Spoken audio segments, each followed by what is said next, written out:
Well, the Commission has the authority to enforce service quality, and those service quality requirements are technology agnostic. So if there is a provider... Technology agnostic? Fiber, yeah, I know. fiber, okay, copper, they're right. technology Just agnostic. to make sure yes. I heard what you said. All right. Technology agnostic, yes. So if the provider is offering telephone service, the service quality requirements are there. And if the service quality requirements are not being met, then the Commission has enforcement authority to act.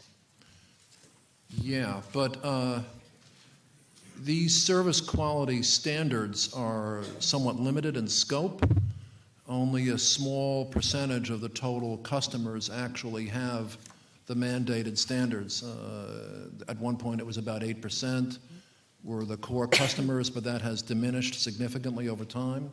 Only a very small percentage, maybe 5% of Verizon's customers are still considered core customers to whom the service quality standards are being applied. So how would you deal with service quality to the remaining 95% if it was being impaired? Well, the questions around whether or not we're tracking the right service quality measures and against the right population of people is a direct issue of the telco study, and in particular the technical conferences that were noticed for February.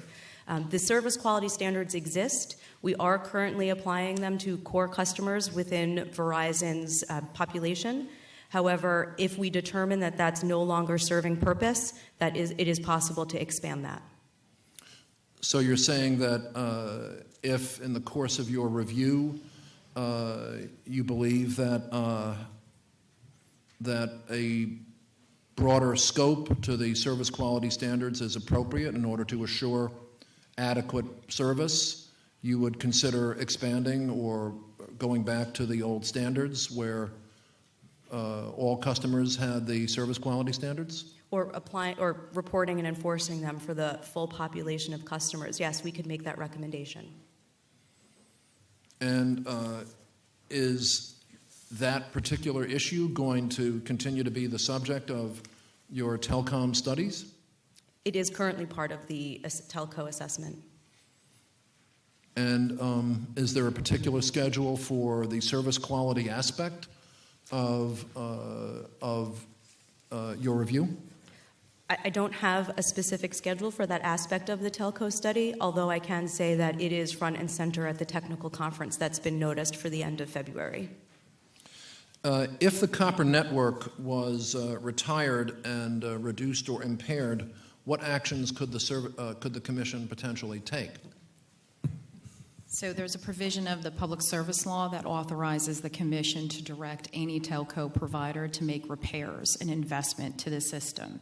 So to your point, Assemblymember, the review of the copper service network and how it's performing in the transition in certain cases to the FiOS system is something that the Commission has actively reviewed and monitored, and if there is a deficiency noted that's not being cured by the company, it's within the full authority of the Commission to direct those investments that are necessary to maintain safe and adequate service. You're saying that with respect to the FiOS product, the Commission has issued service quality orders?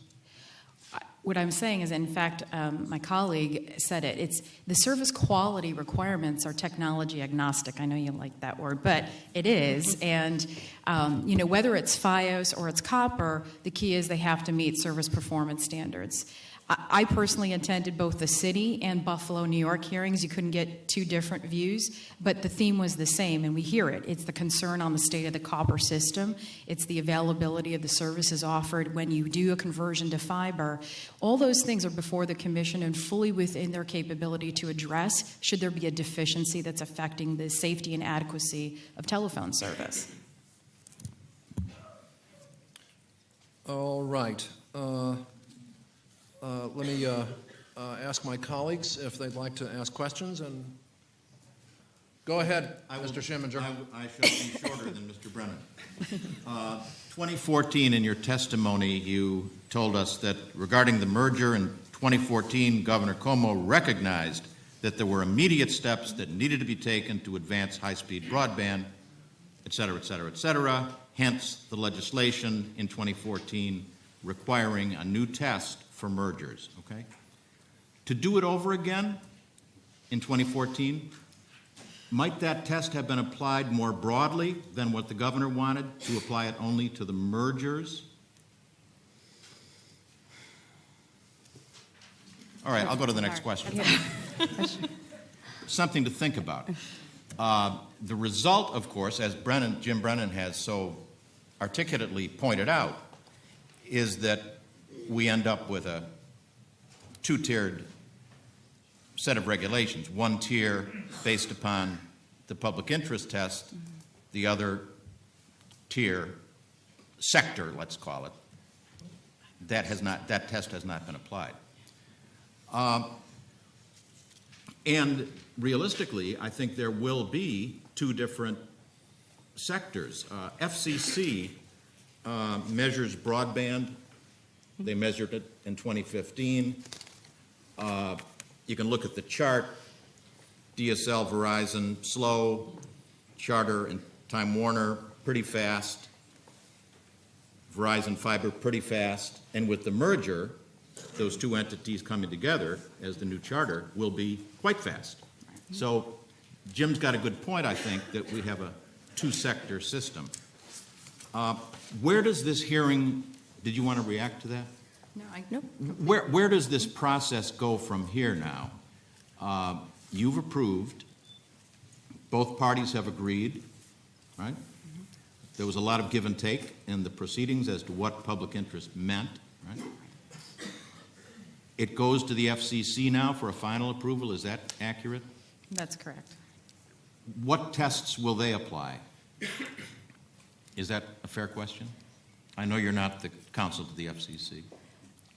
Yeah, I mean, usually the FCC applies comparable public interest, but their view is a little bit different because they look at a lot of the vertical market power impact, right? So a cable provider who owns, for example, programming, so then you would have a concern about, are you creating a construct of company that could take advantage of its control over programming to the detriment of other competitors? So FCC looks at public interest as well, but they look at it for a variety. They look at it through slightly different lenses. A lot of the issues that we addressed, like the low-income broadband program, we know is an issue before the FCC. We're monitoring that docket, and we participate on behalf of the state to make sure the voices of New York residents are heard. So they have a different, a slightly different lens that they put to it. But in the end of the day, they want to make sure that the transaction is in the best interest of the nation's customers. And there's a couple more states, I believe, who are yet to act, but after that, it would be completed. If other states that are going to be involved do not concur, can the merger still go forward? The company would have to make a determination as to their legal rights if another state fails to approve, and I'm sure that would be the subject of a lot of discussion at the company. Last questions about the new New York broadband initiative. What will be the role of the PSC in evaluating the applications that will come in through the Consolidated Funding Application Portal? So we work very closely with the Broadband Program Office on these issues generally. There are requirements around maintaining objectivity with the review and approval of those applications, and we will serve as advisors or participants in that evaluation process based on their needs. Okay, thank you. Thank you. Ms. Corwin? Thank you. Good morning. Just a quick question regarding the study that the department's been undertaking. When you're going through and you're coming up with your, you're going around the state, you're talking to people, find out, where telecommunications is at. Are you taking into consideration in those hearings the costs of the various possible policy developments that you're contemplating? I understand that you're not looking to set rates, but at the same time, you're talking about making recommendations about certain minimum levels or certain standards that need to be met going forward, but obviously there's going to be a cost to the new technology and will ultimately be reflected in the rates that are set with consumers. in this study, do you get to that granular level? I mean, are you looking to see, well, we're considering policy A or policy B, but policy A would be significantly more expensive than policy B. Is that in the public interest to go into that more expensive alternative? Do you get into that level of discussion in your studies before you make recommendations? Absolutely. Affordability of services is paramount of importance to the department and to the Public Service Commission. And even in the merger of Time Warner Cable and Charter, we had important conditions around affordable broadband. One for the low-income broadband program, the first in the state, and also with maintenance of the everyday low price for 2 to 3 years, depending on if you're a new customer or a legacy customer. So affordability of these services is absolutely paramount and front and center in the telco study. So at the point that you're conducting this study, you have a sense of where the rates are going to fall out based on the different alternatives that you're considering? Well, definitely that will be part of the evaluation before we move forward with the recommendations, is how that impacts pricing and affordability across the state.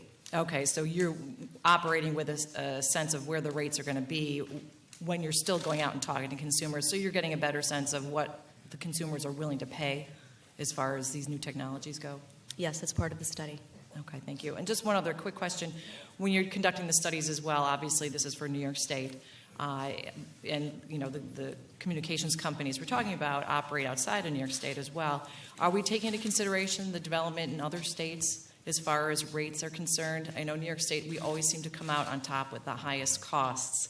And I understand we're trying to be progressive and have the latest technologies, but obviously there's a push and a pull between offering the latest technologies at a very high price and seeing what's being offered in other states. So is that information being taken into consideration as well? Yes, it will be. And a lot of our understanding of why the rates are what they are will be informed by why they aren't that elsewhere. I see. Okay, thank you very much. All right, Ms. Bashad? Thank you. Thank you, Ms. Harriman, and thank you, Ms. Godoldig, for being here today. Really appreciate it.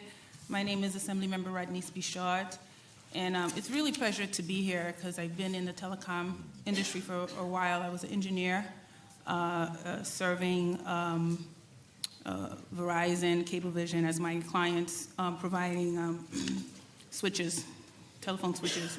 And I actually worked on the voice over IP many years ago, over 20 years ago, when we started to launch the whole idea of data, voice, and internet.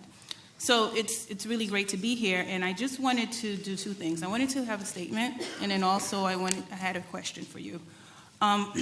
We do have some concerns, obviously, concerns that you've been particularly hearing around access to high-speed internet and broadband, quality of service, response turnaround time, as well as affordability. I live in a community that's predominantly middle income, low to middle income, and people of color. We have gotten complaint around the services. We have Cablevision in my area, as well as some parts of it, Verizon Fios are being offered. In terms of Verizon, there were several public hearings that we were supposed to have in the city, but that was canceled. However, members of my community did send some testimonies, and I would like to read it. It's very short because I did promise. These testimonies are around, again, not availability, affordability, answer, response time very slow. These testimonies are from Daniel Rowan, Candace Tunge, Nelson Nigel, Matthew Terrasanio, Peter Hegman. And it will be quick. But I'd first like to read. When we first moved into our current apartment, I had seen a Fios booth at a street fair, but they said that our street was not yet wired. I requested Fios through their website, and only the past month did I get something saying it was available in my area, but not in my building.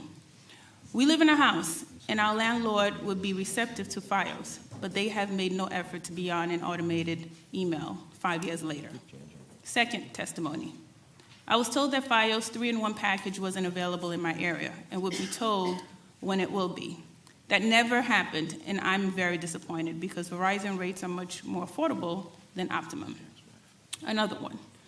Verizon baited me with a triple play, and now I'm paying $240 per month, as opposed to advertised $99 monthly charge. I am locked in the contract with not much alternatives. Next, after speaking with a very helpful customer service rep, I was assured that I was well within Verizon Fios footprint of availability, but a site visit was necessary to verify my address. After a short time, I received an email stating that they could not provide me with a service, leaving me with only one choice: cable internet service, which is more expensive and slower than Fios. Next one. I have requested since 2013 my existing telephone and internet service is provided over twisted pair telephone lines. This service is unreliable. Dial tone and internet service are frequently lost or impaired because of noise. Lost service will occur each time it rains, and it's lost from time to time for other unknown reason. Most recently, my dial tone and internet service was lost Friday. This was in October 2015. The service was lost again Monday, October 5th, 2015. Ticket number NYBQ023BTS, and remains unavailable as of the date Monday, October 12th, 4:30 p.m. Verizon had determined the service problem was with their lines. No Verizon agent has taken any steps to repair the line. And lastly, the inability to receive incoming and outgoing calls and the loss if internet service for such an extended period of time is a burden and potentially dangerous. Hopefully, the City Council and the Public Utilities Commission will take action that will cause Verizon to remedy their disregard to their public. And that was Peter Hegman. So, as you see, there's lots of issue in my community, again, addressing a community of where a large minority community, people of color, low to middle income. The question remains, why are these communities still not getting the service that they need? That's a problem, and we'll continue making that loud over and over and over. My next question is regarding the Cablevision LT deal, the 17.7 billion. We are hearing some concerns that the deal, the merger, will bring about some job cuts. We are also concerned that, especially in my community, since it's only Cablevision, that the costs will be passed on to consumers. So we're very concerned with that. And then we are concerned about this whole deal regarding the debt load. We understand that the debt load is twice as much. So my question to you is, how are you addressing this merger, given these concerns? Whether it goes through or not, how will it impact our communities in the state of New York? So the petition is currently under review, so we can't go into a lot of detail about the deliberations and the assessment of the actual petition. But what we can say is that thanks to Governor Cuomo and thanks to the members of the Assembly and the legislature, the review standard for that merger is to make sure it's in the public interest. And we cannot approve, or the Commission is unable to approve the merger unless it serves the public interest and shows a net public benefit. So the concerns that you're talking about with passing on costs to the consumers, those are the types of issues that are assessed under the public benefit standard. That's what we assessed with the Time Warner Charter merger, and that's what we will utilize for this merger as well. And comments on the LT's Cablevision merger are due January 22nd, and there is a docket on the Commission's website that will take in all public comments, including some of the ones that you read earlier. So getting word out to constituents that there's a comment vehicle available to them. We review every comment, and we advise the Commission of the tenor of the comments so they can take it under advisement when rendering a decision. Thank you. Ms. Russell? Thank you, Mr. Chairman, and thank you both for coming today. Ms. Gaduldig, is that how you say it? On page 2 of your testimony, it says, the governor's initiative is to ensure that every New Yorker has access to high-speed internet by the end of 2018. But could you point me to, you set conditions on approving this merger. Can you point to the condition in the merger that actually gets at complete saturation to make sure that every New Yorker has access, and not, that whoever they maybe currently serve gets 100 speed instead of the 15 to 20 that's available now? Sure. The complete saturation of the market of the state for high-speed broadband activity is a partnership between the new New York Broadband Program Office as well as this particular merger. The merger condition at issue is an enforceable condition that Charter build out to 145,000 unserved or underserved premises in the footprint, and that, coupled with the Broadband Program Office's RFP and grant applications, which are also targeted towards unserved and underserved, will meet that the gap. Okay, so what you're saying is if new Charter doesn't build to it, the state's initiative is going to pay for a separate provider to do it? Well, the applicants are applying for grants to build out for the broadband program. There are different providers who are making applications to receive grant funding to build out to those unserved areas, and there's a match. There's a state component, and then there's also the provider component for funding that build out. Okay, and what you're saying is you're going to ensure that everyone is going to get it by 2018, that every provider in the state's going to submit applications and be funded to account for every person. I'll just be, very parochial. Mm-hmm. Every person in my district. Is that going to happen? I mean, that is the goal of the Broadband Program Office, is to use that $500 million matched with the $500 million from the provider side to reach those hard-to-reach areas. I want to clarify one point, yes, because you keep asking about 2018. So yes, it's in the testimony. That's why I'm hitting on it. Right. So two things are going to happen in the merger condition. One is that 100 megabit speed will be offered to all existing Time Warner customers by 2018. At the end of 2019, that speed will be ramped up to 300 megabits of service. In addition to that, there is a line extension requirement in the order that says Charter will provide service to underserved and unserved areas of its franchise territory up to 145,000 line extensions. That requirement has got a 4-year provision to accomplish, because as you know, it's labor, it's materials, it's capital intensive, so they have to have a ramp up to that. Overlaid on top of that is the broadband initiative, as my colleague has mentioned. That's not, 2018, that there's a goal of 2018 of getting as far out as we can with 100 megabits of service. These programs are complementary to each other, reaching that last mile or that last home, especially Assemblywoman in your territory, which is in the North Country. That may take time, but the goal is, at the end of the day, to color in the entire state of New York with the color of broadband speed at 100 megabits of service. So the plan is that we're going to keep working on it. There's really no set end date. It's kind of an open-ended type of scenario again. I think for those of us who work on the merger, I think we believe that there's enforceable conditions, and the 145,000 new line extensions that have to be done in the service territory in unserved and underserved areas, that's a real end state. That's a number that has to be achieved, and it has to be achieved within a defined period of time. Okay, now, I'm assuming that there are large parts of, let's say the North Country, that may not have a franchise, that may be outside of any franchise territory. That's possible, correct? Yes, that's possible. Very possible, in fact, right?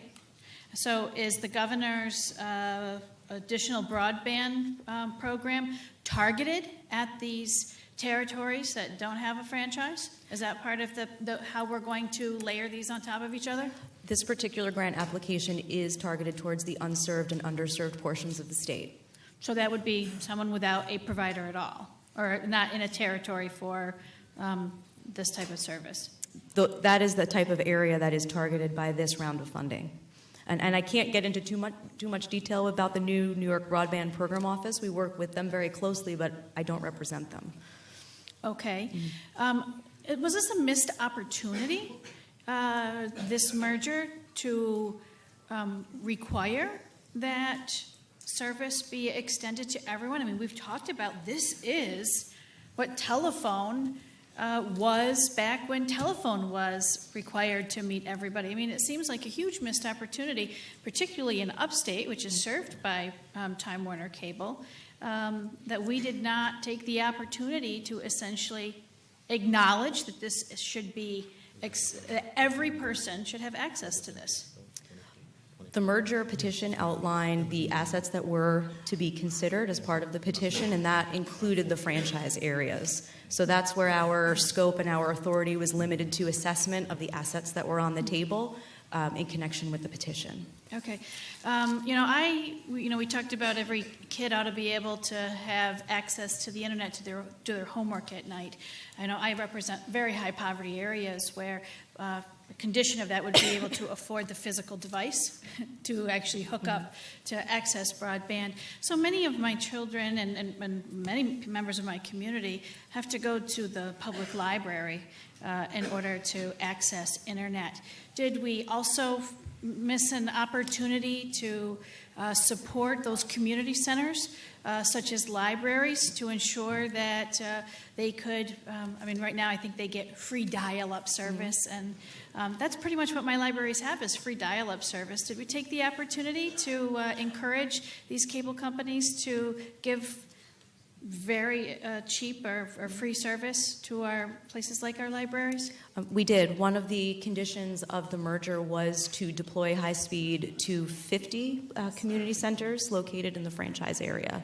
Libraries, community centers, and other places like that in low-income areas. And the second thing is we had in the adoption of a low-income broadband program, which is the first in the state. I have 3 kids. They all have internet homework. I understand, we appreciate that, and we wanted to take this opportunity to address the digital divide. So with the low-income program, it's going to partner up with some other community institutions to also try to help offset the hardware costs, as you mentioned, as well as the literacy training, right, on using these assets. All right, so you said 50 in a franchise area. So does that mean, say, in a town or a village? Would you consider that the franchise area? I'm just trying to see how much saturation we're hitting, because I've got over 20 libraries in my district. So does that mean all of them are going to get it, or is that 20 in the central New York franchise region, which would include big cities as well as my very small towns? So there's 50 across the entire franchise area, which is across the state, but they are working with us to determine why and who's being selected to make sure that there's not concentration in one area. I'll just make a comment that 50 is a paltry number, and to say that, yes, we've tackled this issue and we didn't take advantage of this, I think is a little misleading. But. Well, we've used several of the conditions to address the issue of digital divide. As Ms. Harriman mentioned, there was the low-income broadband program. We put in an enforceable condition around the community centers. We've also required the continuance of the everyday low price for a number of years. So but my people can't get everyday low price because they won't put the line to them. We are. So I'll just say I really have. We had a great opportunity. I think we've made strides in some areas, but I think we absolutely missed a great opportunity to really get at the divide. And that while I appreciate the work that you did to get some of these innovative programs into place, we certainly have a long way to go.